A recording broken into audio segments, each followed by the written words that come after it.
दीवानापन episode 138।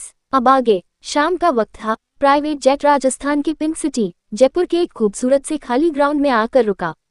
कुछ ही देर में रिधान अपनी गोद में सोई हुई जन्नत को लेकर प्राइवेट जेट से बाहर निकला।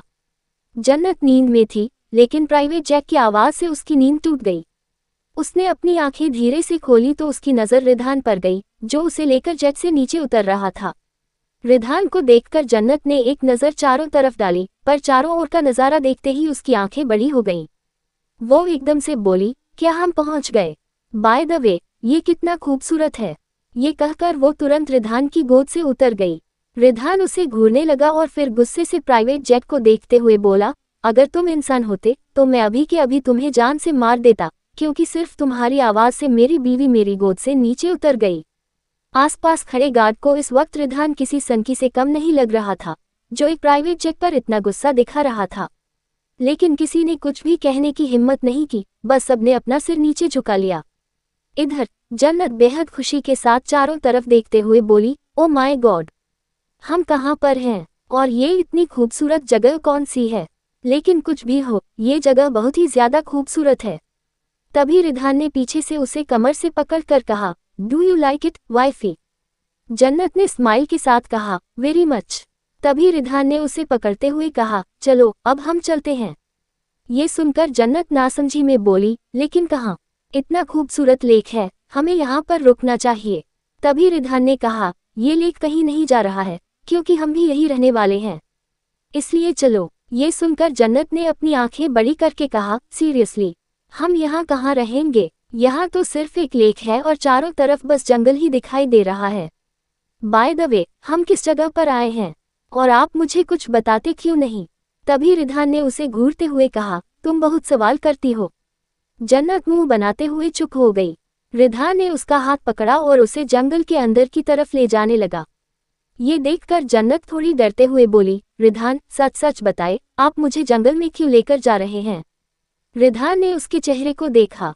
जन्नत के चेहरे पर डर था, जिसे देखकर रिधान तिरछा मुस्कुराया और बोला, कहीं तुम्हें ऐसा तो नहीं लग रहा कि मैं तुम्हें जंगल में ले जाकर तुम्हारे साथ मंगल करने वाला हूँ? रिधान की ऐसी टीजिंग भरी बातें सुनकर जन्नत ने उसके सीने पर मारते हुए कहा, रिधान स्टॉप इट। मुझे पता है, आप मुझे करने तो नहीं देंगे।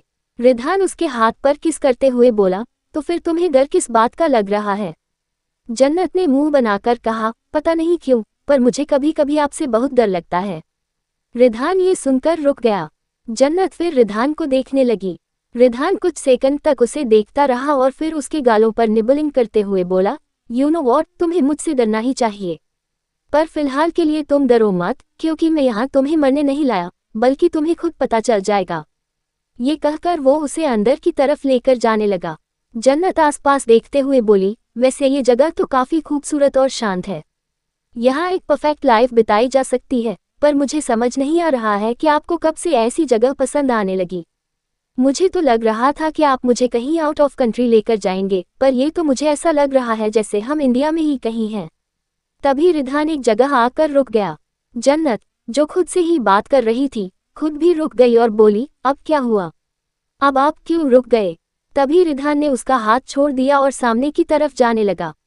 जन्नत कंफ्यूजन में सामने देखने लगी, पर तभी उसका मुंह खुला का खुला रह गया और वो तुरंत शॉक होकर बोली, ओ माय गॉड, जंगल के बीचों बीच झील के किनारे इतना सुंदर और खूबसूरत कॉटेज।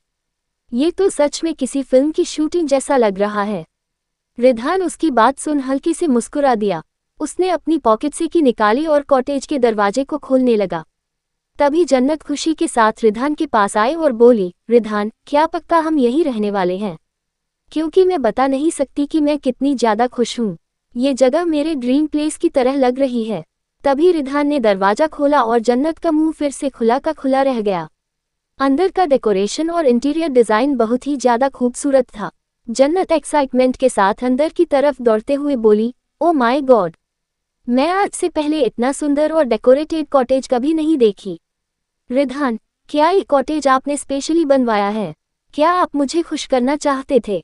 रिधान ये सुनकर दरवाजे से टिककर खड़ा हो गया और गहरी सांस लेकर उसे देखने लगा।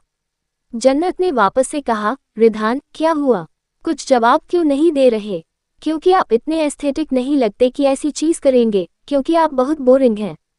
तो जल्दी जल्दी बताए, ये सब कुछ आपने कैसे और क्यों किया? तभी रिधान ने कहा, तुम्हें पता है, तुम्हारे मॉम डैड ने भागकर शादी की थी। अचानक ये बात सुनकर जन्नत नासमझी में बोली, मैं आपसे क्या बात कर रही हूँ और आप ये क्या बकवास कर रहे हैं? तभी रिधान आगे बोला, मेरी मॉम की फैमिली उनके रिश्ते से खुश नहीं थी, क्योंकि मेरे डैड के पास कुछ भी नहीं था। एक तरह से वो बहुत गरीब थे। ये सुनकर जन्नत खामोश हो गई। उसे ये सब वाकई नहीं पता था, क्योंकि उसने हमेशा से अमीरी देखी थी। उसे ये नहीं पता था कि वाकई तन्मय पहले गरीब था। तभी रिधान उसकी तरफ आते हुए बोला, मेरे डैड बहुत गरीब थे, लेकिन मेरी मॉम ने उनकी गरीबी को पूरी तरह इग्नोर किया और उनसे प्यार किया। पर मेरी मॉम की फैमिली काफ़ी ज़्यादा अमीर थी और वे मेरे गरीब डैड को एक्सेप्ट नहीं करना चाहते थे। पर इस बीच मॉम प्रेग्नेंट हो गई थी और वो बच्चा में ही था। डैड उस वक्त सिर्फ एक छोटी सी जॉब करते थे और उस छोटी सी जॉब में भी वे मॉम की और मेरी जिम्मेदारी उठाने के लिए तैयार हो गए थे। वे मेरी मॉम की फैमिली के पास भी गए थे, उनसे बात भी की थी। इनफैक्ट मॉम के लिए उन्होंने उनके आगे गिड़गिड़ाया भी था। पर मेरी मॉम की फैमिली ने उन्हें गरीब कहकर घर से बाहर निकाल दिया था। डैड को लगा कि शायद अब मॉम भी मुझे अवॉइड कर देंगी और दूसरी शादी कर लेंगी। पर मॉम ने ऐसा नहीं किया। तभी जन्नत धीरे से बोली, तो क्या मॉम अपने घर से भाग गई थी? वो भी डैड के साथ? रिधान ने कहा, एग्जैक्टली। मॉम डैड के साथ घर से भाग गई थी। मॉम की फैमिली ने उन्हें बहुत रोकने की कोशिश की, पर डैड मॉम को सबसे दूर, सबसे पहले इसी जगह लेकर आए थे। ये सुनते ही जन्नत एकदम से शॉक हो गई। वो तुरंत आसपास देखने लगी। उसे एहसास भी नहीं था कि वो उसी जगह पर खड़ी है जहां तन्मय और भावना तब थे, जब रिधान उनकी कोख में था।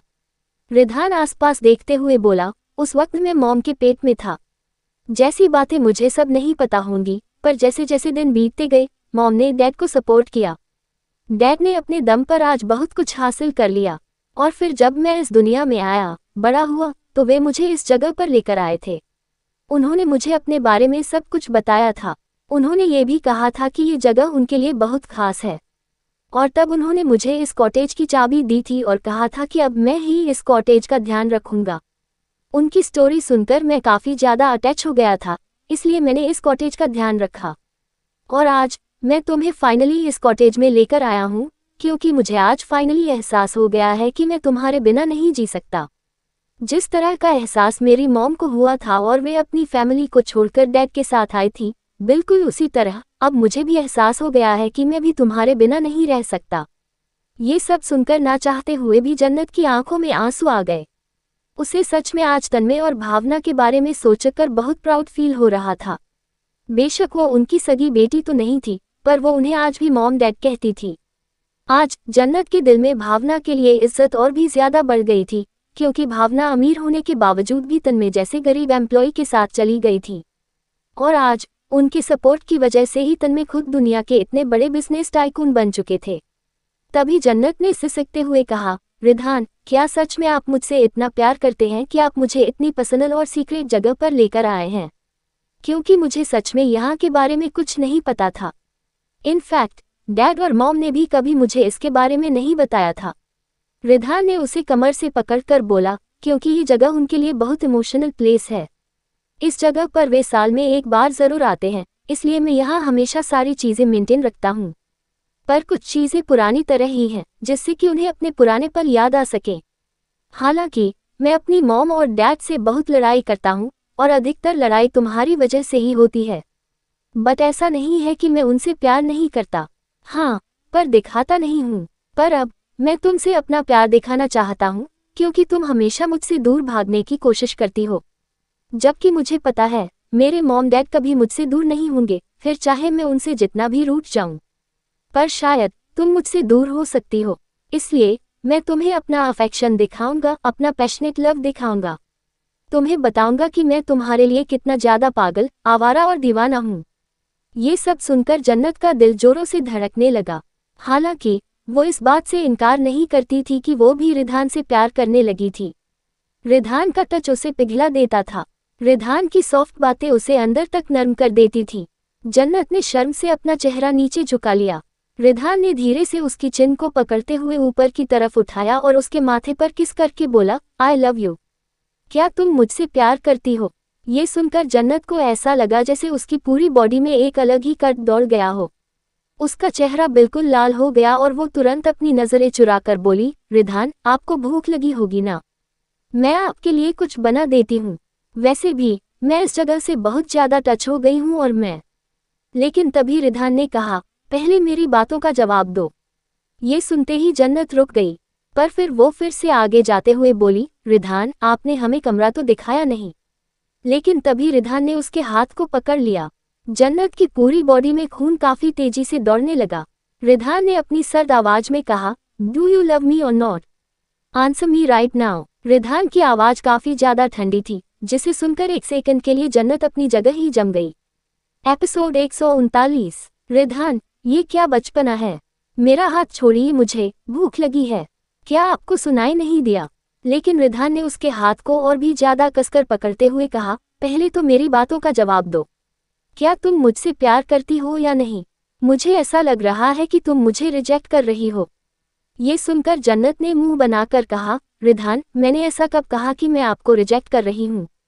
रिधान ने उसकी कमर पकड़कर उसे अपनी ओर खींचते हुए कहा, पर तुमने अभी तक ये भी तो नहीं कहा कि तुम मुझे एक्सेप्ट कर रही हो। ये सुनकर जन्नत का चेहरा लाल पड़ गया। उसे समझ नहीं आ रहा था कि वो क्या बोले। क्या वो वाकई रिधान से प्यार करती थी? और अगर करती थी, तो क्या उसे सच में रिधान से कह देना चाहिए कि हाँ, वो भी उसे चाहती है? क्या वो उसके पागलपन भरे प्यार को एक्सेप्ट कर चुकी है? उसने मन ही मन सोचा, क्या मुझे रिधान से कह देना चाहिए कि मैं उनसे प्यार करती हूँ? पर अगर वो हवा में उड़ने लगे तो? नहीं नहीं, मुझे थोड़ा कंट्रोल करना चाहिए।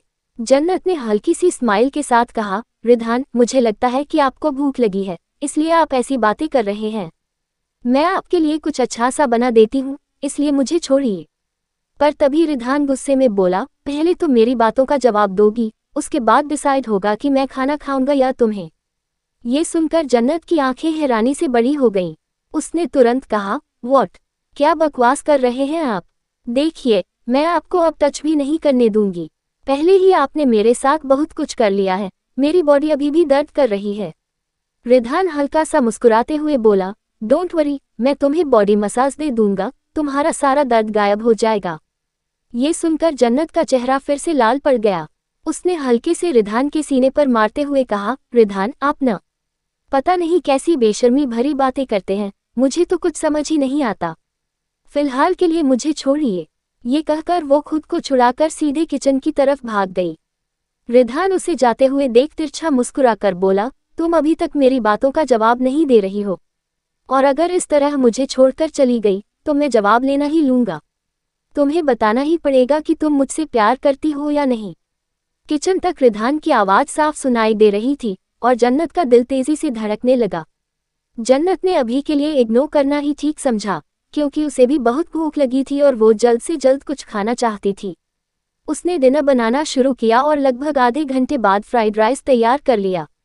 जब वो डाइनिंग टेबल पर सब कुछ सेट कर रही थी, तो हाल की तरफ देखते हुए बोली, रिधान, क्या आप हाल में हैं? अगर हैं, तो प्लीज डाइनिंग एरिया में आ जाए। मैंने फ्राइड राइस बनाया है।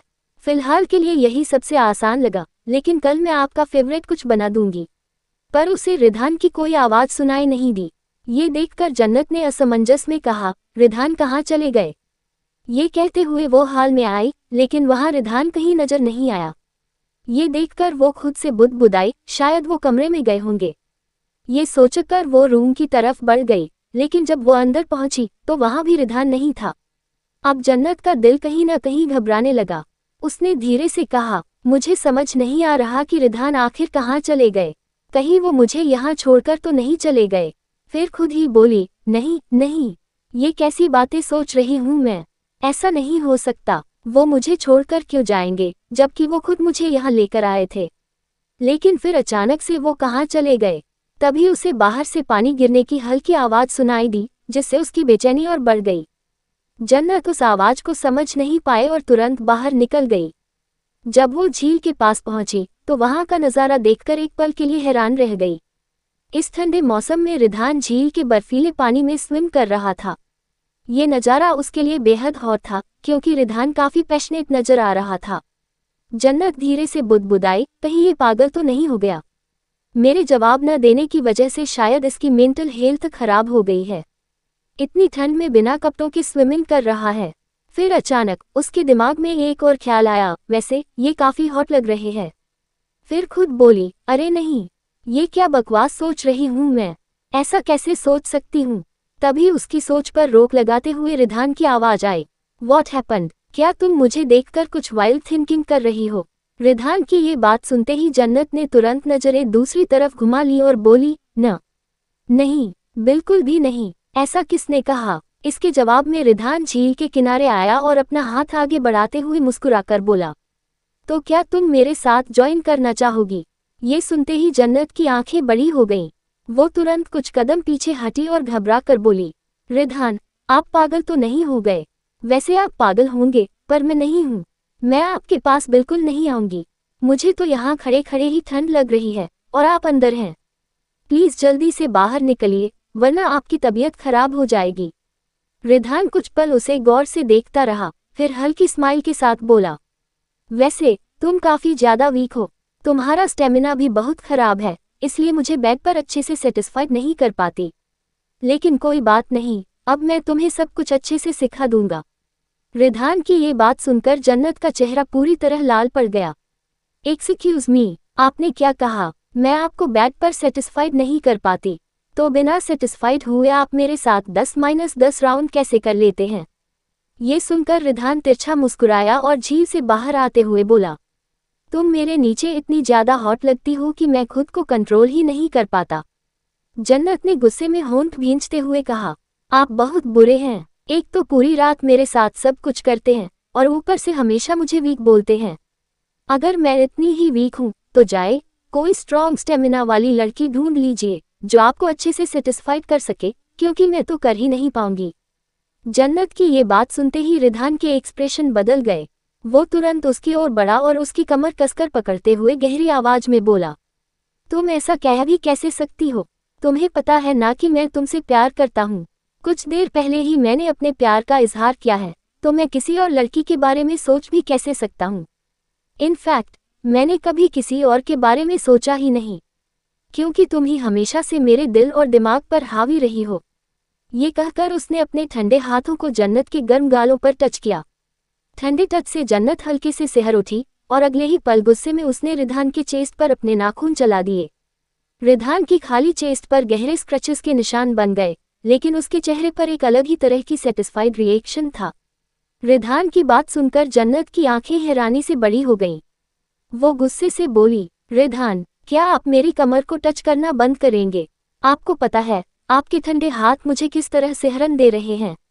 ये सुनकर रिधान तिरछा मुस्कुराया और बोला, नहीं, मुझे नहीं पता, बताओ न, कैसा फील हो रहा है। जन्नत ने मुंह बनाते हुए कहा, आप बस मुझे परेशान करते हैं, छोड़िए मुझे और चलिए डिनर करते हैं। मैंने फ्राइड राइस बनाया है क्योंकि अभी के लिए मुझे कुछ समझ नहीं आया कि मैं क्या बनाऊं। लेकिन इससे पहले कि वो अपनी बात पूरी कर पाती, रिधान ने अचानक उसे अपने कंधे पर उठा लिया। जन्नत के हाथ पैर हवा में लहराने लगे। वो घबराकर चिल्लाए, रिधान, ये क्या कर रहे हैं आप, छोड़िए मुझे और ये बताए मुझे कहाँ लेकर जा रहे हैं। लेकिन रिधान उसकी बातों को नजरअंदाज करते हुए सीधे कमरे की तरफ बढ़ा और गहरी आवाज में बोला, फिलहाल के लिए मैं तुम्हें खाना चाहता हूँ। तुम्हें पता नहीं, लेकिन तुमने मेरे अंदर के मॉन्स्टर को और मेरे लिटिल मॉन्स्टर को काफी ज्यादा भड़का दिया है। अब वो बिना तुम्हें खाए शांत नहीं होगा।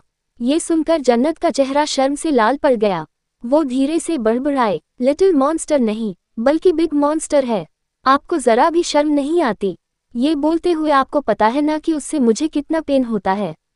ये सुनकर रिधान उसे बेड पर लगभग गिराते हुए बोला, व्हाटएवर, तुम्हारे लिए वो बिग है पर मेरे लिए तो वो लिटिल मॉन्स्टर है, क्योंकि मैं सबसे बड़ा मॉन्स्टर हूँ। ये कहकर वो नीचे झुका और बिना देर किए उसके होठों को अपने होठों में पूरा भर लिया। जन्नत ने कसकर उसके बालों को पकड़ लिया। रिधान के बाल गीले थे, उसकी बॉडी भी गीली थी, जिससे जन्नत बहुत ही शिवरिंग फील करने लगी। उसने इधर से उधर खुद की बॉडी को मूव करना शुरू किया, तो रिधान उसके चेहरे को पकड़कर बोला, इतनी भी क्या जल्दी है मूव करने की, थोड़ी देर मेरा इंतजार करो, मैं खुद तुम्हारे अंदर मूव करूंगा। ये सुनकर अब जन्नत को ऐसा लगा जैसे वो कहीं जाकर छुप जाए, क्योंकि उसे ऐसी बेशर्मी भरी बातें सुनने की अभी तक आदत नहीं हुई थी। तो वही रिधान उसके पूरे गर्दन और गले को पागलों की तरह चूमने लगा। जिससे न चाहते हुए भी जन्नत मौन करने लगी। जन्नत की पूरी बॉडी अब बेड पर मूव कर रही थी और उसके ऊपर मौजूद रिधान भी मूव कर रहा था। तभी रिधान उसके गर्दन की तरफ अपना सिर झुकाते हुए बोला, यू नो वॉट, तुम सिर्फ नाम से नहीं बल्कि हर एक जगह से जन्नत हो। And you feel heaven. तुम्हें टच करके मुझे ऐसा लगता है जैसे कि मैं अलग दुनिया में आ गया हूँ और अब शायद मैं खुद को और कंट्रोल नहीं कर सकता। Let me love you wifey. ये सुनते ही जन्नत की आंखें बड़ी हो गई और वो भी कुछ समझ पाती या कह पाती। उससे पहले ही रिधान ने खुद को उसमें शामिल कर लिया, जिससे जन्नत के मुंह से तेज आवाज निकल गई, रिधान प्लीज। लेकिन देखते ही देखते उस पूरे कमरे में उसके सिसकियां की आवाज भर गई। एपिसोड 140। रात के करीब 12 बज रहे थे जब जन्नत की आंख भूख की वजह से खुल गई। उसने अपनी आंखें खोली तो उसे अपने पूरे शरीर में दर्द महसूस हुआ, लेकिन तभी उसकी नज़र उसकी कमर पर गई, जहां एक बड़ा सा हाथ रखा था। उसने गहरी सांस ली और फिर धीरे से करवट बदली, पर करवट बदलते ही उसके मुंह से आह निकल गई। तभी अचानक से उसके कान में रिधान की आवाज सुनाई दी, what happened? Are you okay? ये सुनकर जन्नत को ऐसा लगा जैसे वो अभी के अभी रिधान का खून कर दे। पूरे 6 घंटे लगातार उसे परेशान करने के बाद वो उससे पूछ रहा था कि वो ठीक है या नहीं। जाहिर सी बात है, वो बिल्कुल भी ठीक नहीं थी। उसकी पूरी बॉडी में दर्द था और ऐसा लग रहा था जैसे उसके ऊपर ट्रक चढ़ा हो, वो भी नॉन स्टॉप। इस वक्त वो मन ही मन रिधान को अच्छे से गालियां दे रही थी। रिधान उसे काफी गौर से देख रहा था। तभी वो नीचे झुका और उसके लिप्स के कॉर्नर के पास किस करते हुए बोला, मुझे पता है तुम इस वक्त मुझे प्यार भरी नजरों से देख रही हो और अपने मन में तुम काफी ज्यादा मेरे हैंडसम फेस को एडमायर कर रही हो, लेकिन अभी ये सही वक्त नहीं है। तुम्हें अभी सो जाना चाहिए। जन्नत का मुंह खुला का खुला रह गया और उसने धीरे से कहा, क्या रिधान को सच में लगता है कि मैं इनकी तारीफ कर रही हूँ? काश मैं इनके मुंह पर इन्हें गालियां दे पाती, तब उन्हें सब समझ में आ जाए कि मैं इनकी तारीफ या इनके हैंडसम फेस को एडमायर नहीं कर रही थी, बल्कि इन्हें जी भरकर कोस रही थी। रिधान ने उसकी कमर को सहलाते हुए कहा, क्या हुआ? तुम सो क्यों नहीं रही हो? जन्नत ने धीरे से कहा, भूख लगी है। ये सुनकर रिधान अपनी भौहें चढ़ाते हुए बोला, नहीं मुझे तो नहीं लगी। एक बार फिर से जन्नत ने कसकर अपनी आंखें बंद कर ली। ऐसा लग रहा था कि वो वाकई बस रिधान का खून कर दे। आखिरकार उसे कैसे भूख लग सकती थी जब वो कुछ देर पहले ही उसे कच्चा खा चुका था। लेकिन जन्नत ने किसी तरह खुद को संभाला और अपनी आंखें खोलकर बोली, रिधान आपको नहीं बल्कि मुझे भूख लगी है। ये सुनकर रिधान ने गहरी सांस ली और कहा, तो तुम्हें पहले बताना चाहिए था। मुझे लगा तुम मेरे बारे में पूछ रही हो, क्योंकि मुझे पता है तुम्हें मेरी फिक्र ज्यादा है। ये सुनकर बस जन्नत ने लाचारी से अपना सिर हिला दिया। इस वक्त वो बस रिधान का खून करना चाहती थी। तभी रिधान अपनी जगह से उठा और जन्नत की आंखें फटी की फटी रह गईं। उसने तुरंत अपनी आंखें कसकर बंद करते हुए कहा, रिधान क्या आप पागल हो गए हैं? आपने कपड़े नहीं पहने और इस तरह मेरे सामने खड़े हो गए। जाओ, जाकर जल्दी से कपड़े पहनो। ये सुनकर रिधान तिरछी स्माइल के साथ बोला, व्हाट हैपेंड वाइफी? क्या तुम्हें वाकई शर्म आ रही है? कुछ देर पहले तुम ही थी जो काफी ज्यादा मेरा नाम लेकर चिल्ला रही थी और मुझे और भी ज्यादा अपने करीब कर रही थी। तब ये शर्म कहाँ गई थी वाइफी हम? ये सुनकर जन्नत का पूरा चेहरा लाल हो गया। इस वक्त उसे समझ नहीं आ रहा था कि वो आखिर क्या बोले। वो कुछ वक्त पहले की बातें याद भी नहीं करना चाहती थी। उसे खुद भी एहसास नहीं था कि वो रिधान की बाहों में इतनी ज्यादा मदहोश हो गई थी कि वो ऐसी ऐसी हरकतें करने लगती थी। रिधान ने उसके चेहरे पर ब्लश देख उसके माथे पर किस करके बोला, यू नो वॉट, तुम ब्लश करते हुए बहुत क्यूट लगती हो। और अब तुम यहीं पर बैठो, मैं तुम्हारे लिए डिनर लेकर आता हूँ। ये कहकर वो अपने कपड़े पहनते हुए बाहर निकल गया।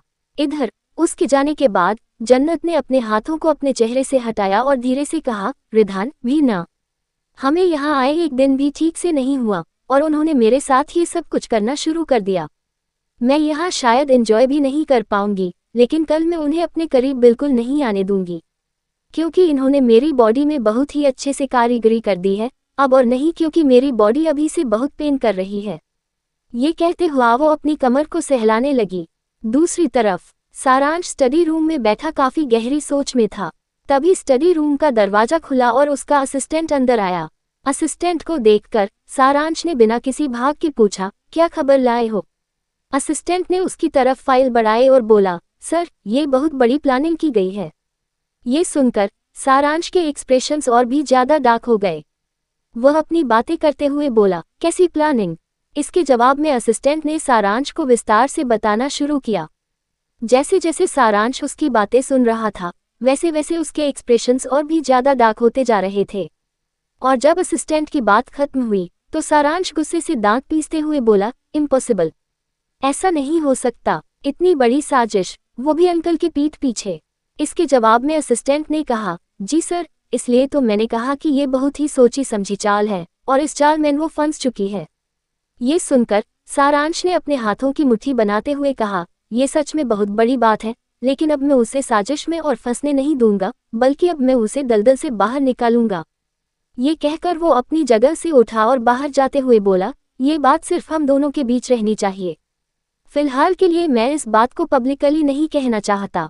ये सुनकर असिस्टेंट ने सिर झुकाया और सारांश वहां से बाहर निकल गया। इधर अपार्टमेंट में आशी किचन में थी और इस वक्त वो कुकिंग कर रही थी। उसने खुद से कहा, जब भी मैं परेशान होती हूँ तो मैं ऐसे मिडनाइट में कुकिंग करने लगती हूँ।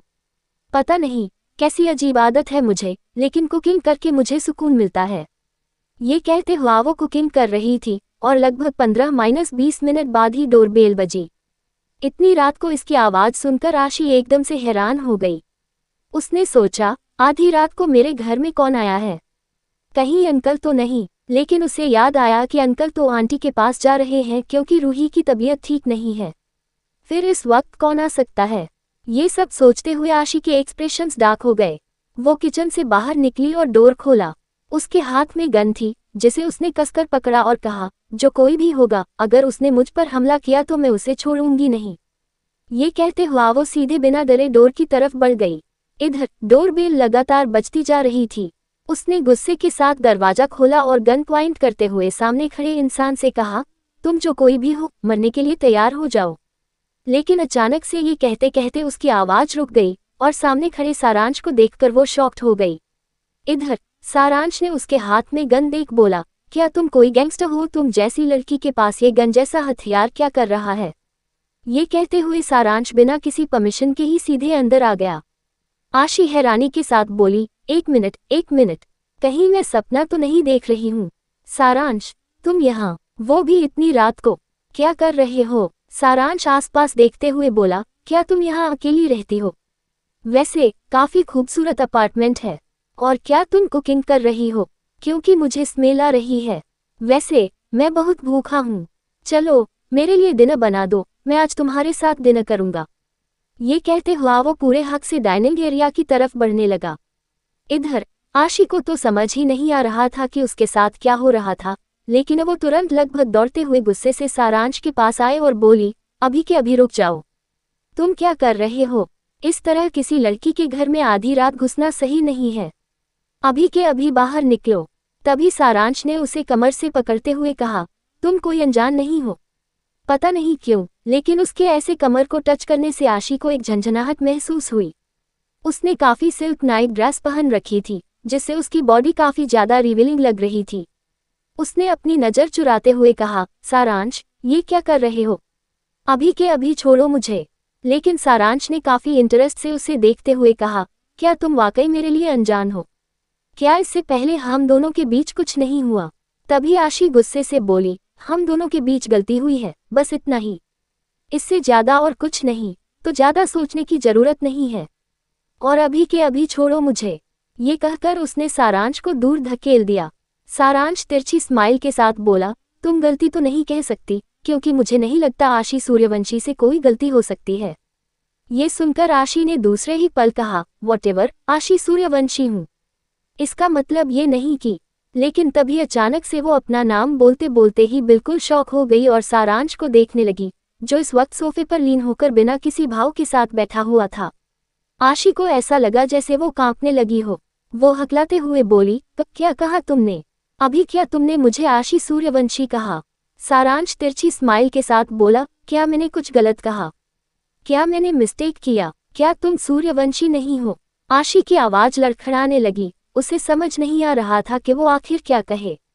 एक बार फिर से उसका गिल्ट उसके दिमाग पर हावी हो गया। वो तुरंत अपने कदम पीछे लेकर बोली, तो इसका मतलब तुम्हें सब पता चल गया? तुम्हें पता चल गया कि मैं सूर्यवंशी खानदान की असली बेटी हूँ? सारांश ने उसे ऐसे कांपते हुए देखा तो अपनी जगह से उठकर उसकी तरफ बढ़ते हुए बोला, तुम इतना डर क्यों रही हो? Why you so scared? उद्धरण चिन्ह ... आशी की आंखों से आंसू निकलने लगे। उसने रोते हुए कहा, तुम्हें एहसास नहीं है, तुम क्या बोल रहे हो? क्या तुम्हें ये नॉर्मल बात लग रही है? सारांश गुस्से से बोला, ऑफ कोर्स ये नॉर्मल ही बात है। तुम रो क्यों रही हो? पहले तो तुम चुप हो जाओ। ये कहकर उसने अपना हाथ आगे बढ़ाया ताकि आशी के आंसू साफ कर सके, लेकिन तभी आशी ने उसके हाथ को दूर से टक्कर दी और बोली, don't touch. You are my brother, तुम जानते भी हो कि तुम मेरे भाई हो और मैं तुम्हारी बहन हूँ, इसलिए प्लीज।